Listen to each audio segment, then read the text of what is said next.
Welcome to Nocturnal.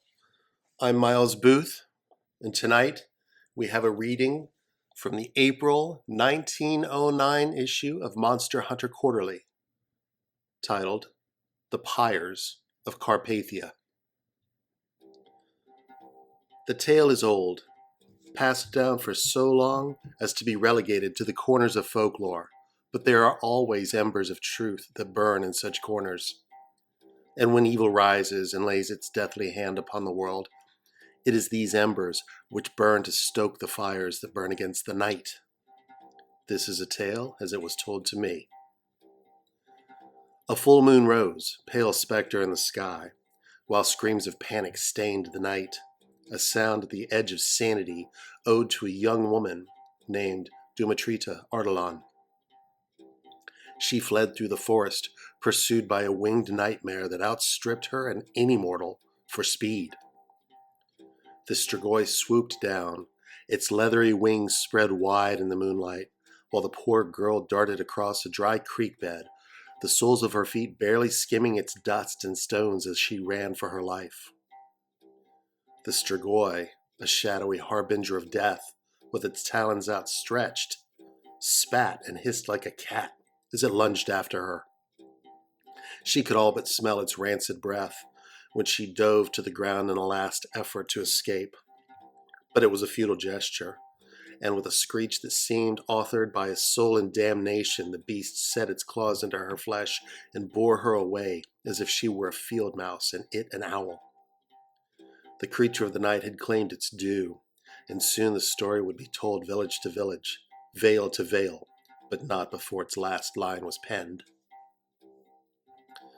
The young woman's father was a blacksmith, and in his forge a fire was lit for retribution. Mihai Ardalan had spent too many nights staring into the sky, grieving for his daughter. Her laugh was like spring water, and her eyes had turned men's thoughts to poetry. She had been a beacon of light in their humble village, but for many days now, the only light Mihai saw came from the glowing iron rods before him. A fortnight later, as dawn bled across the horizon, Mihai threw open the doors to his shop and stepped out into the welcome chill of a misty dawn. His voice resounded through the quiet village square. I swear from this day to my last, I will only craft bars for cages that no monster can break. Each word from his mouth fairly dripped with venom. My iron shall be tempered to withstand the flames I will set beneath them, he railed on, and upon my oath I will find the devils of darkness, trap them, and bring them to my cage where they will suffer and burn. His hands, scarred and strong from hammer and tong, balled into fists with knuckles turned ghostly white. The men of the village had gathered at his forge. There was no one among them who hadn't suffered loss from the creatures which haunted their lands, and the time for vengeance was long overdue.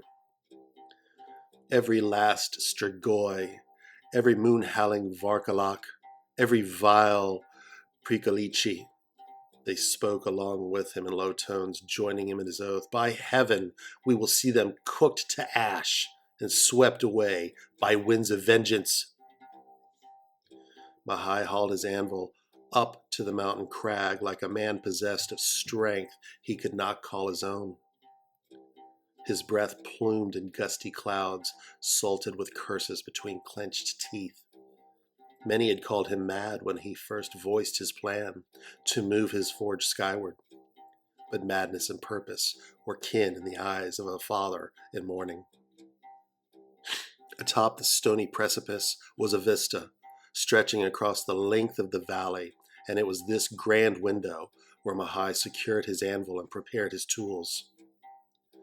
By nightfall, the crag was alive with the orange dance of flames, casting long shadows that rolled upon the rocks like unavenged spirits leaping in anticipation. In the first light of morning, a monstrous iron armature began to take shape beneath Mihai's hammer. Its bars were thick and unyielding, worked with a ferocious energy whose echoes still rang through the valley below. The wind carried the scent of fire and hot iron all through the day, until at last a massive cage stood above the crag, where a furnace was set and stoked, and flames licked through the bars the night long. "Go now, and drag forth the creatures of perdition," Mahai told the men. "Chain them, bring them into the sun, these monsters that stole my Dumatrita, that took your elders and children. Let them taste the fires of our hell, and let us watch their flesh blacken." Men's boots crushed over the frosty earth, through graveyards and caverns, over paths that led to labyrinths and darkness and danger. Here they found the creatures called for, and here the creatures fell to pitchforks and torches, overcome by the mob, bound and chained to be dragged to the fires in the full light of day.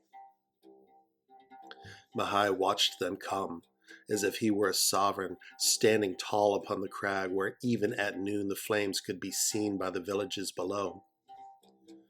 The first Strigoi brought to the furnace might well have been the one that took his daughter, and Mahai smiled and cursed the monster as it was committed to the fire.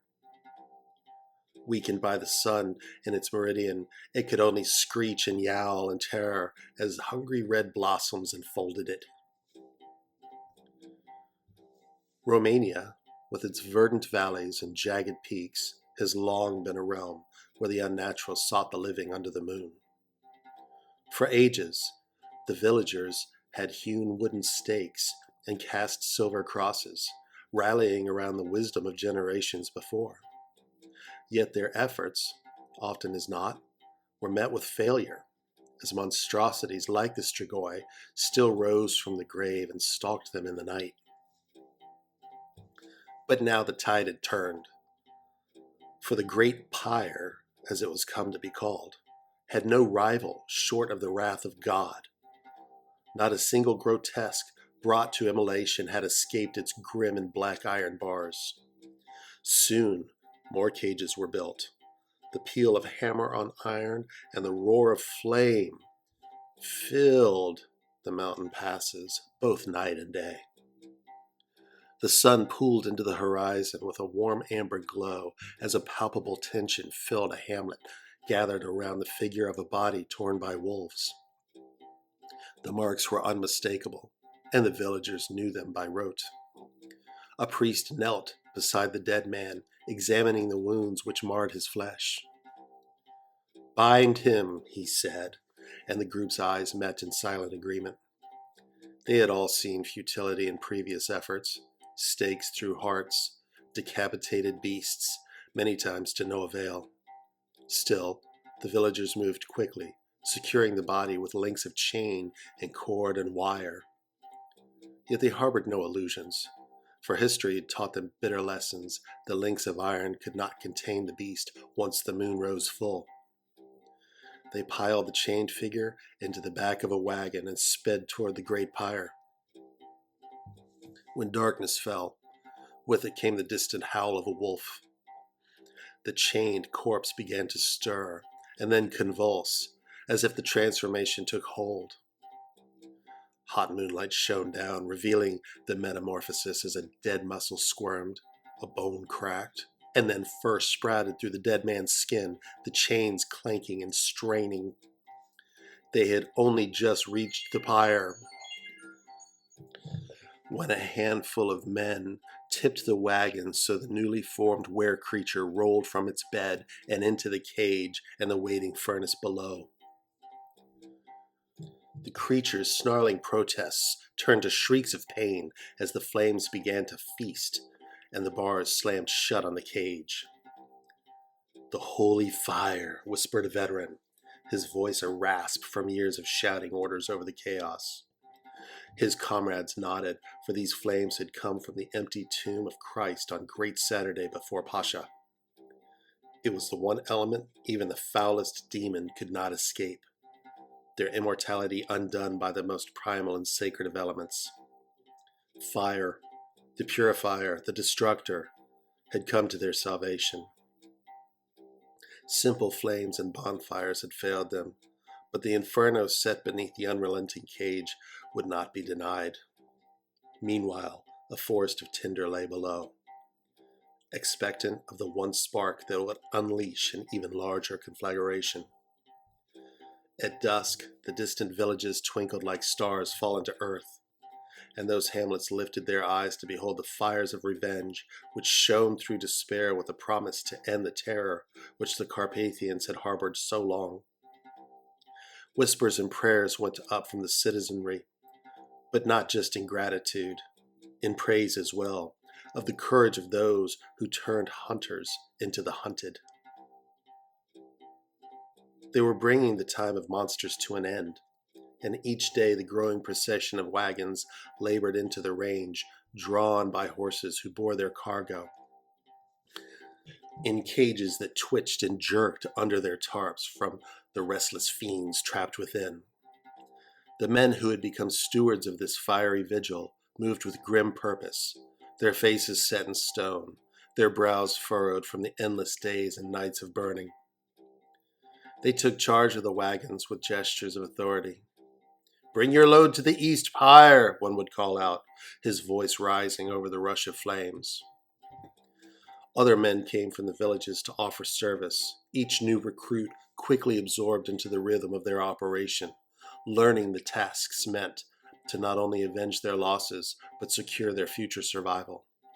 Securing the iron cages, feeding the fires, pushing the black ash from their cradles over the crag's edge and into the pit where eternity alone would keep watch.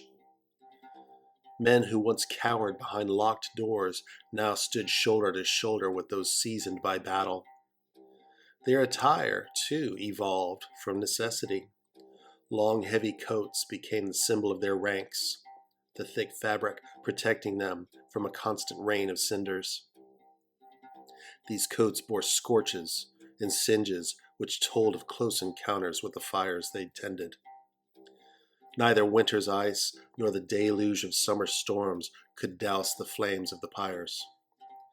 Downpours turned the ground into mud, and winds whipped the furnace into chains of sparks and long lashing tongues, and over time fissures in the stone walkways grew dark with sooty scars.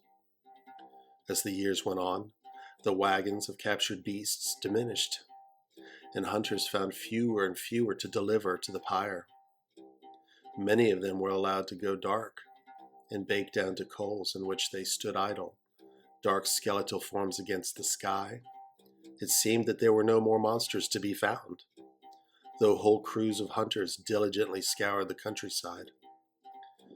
Finally, only the great pyre itself remained tended by but a few souls, no less vigilant for that. In the summer of Mahaya Ardalan's 70th year, a solitary huntsman captured a solitary specimen found sleeping in a crypt and brought it to the great pyre. Those who worked the furnace took custody of the bound creature and cast it into the swells of perpetual flame. Unbeknownst to the furnace men, embers from the fire had managed to escape the furnace cradle, where ashes, pieces of bone, and teeth were collected. The fugitive coal had ignited the duff of the forest floor far below, and soon set the trees ablaze, ringing the base of the mountain where the great pyre was situated. By the time the men up top realized what had happened, it was too late, and the whole mountain burned bottom to top in 3 days, becoming an immense funeral pyre of its own. Some time later, when the citizens of that Romanian valley elected to raise a monument to the men who'd lost their lives, it was discovered that the cradle collection from the pyre's last burn had not been sorted and scattered. During the reclamation, workers sifted through the ashes in hopes of recovering the teeth from the last strigoi, which they did, but what they also found was a deformed lump of metal that had been a locket or a brooch. When the soot and grime were cleaned away, they could see that it had been a pendant of some sort. What's more, despite the generally poor condition of the find, an inscription was still mostly legible on its reverse, and it read, "Dumitri to Ardalan, with love, Father." The artifact was given a thorough cleaning and then returned to the aged Mahai, who held it and wept, and then gave thanks that he had lived to see his daughter's killer destroyed. It had been, after all, his life's work. Mahai Ardalan died 3 days later on his daughter's birthday, and was buried in the very mountain where his fires of vengeance had raged unappeased for 4 decades. They say that there's nothing left of the monument they built, and no sign of a grave marker on that mountain. But if you're game to climb the summit, you may still find that lonely crag and the black iron frame of the great Pyre of Carpathia.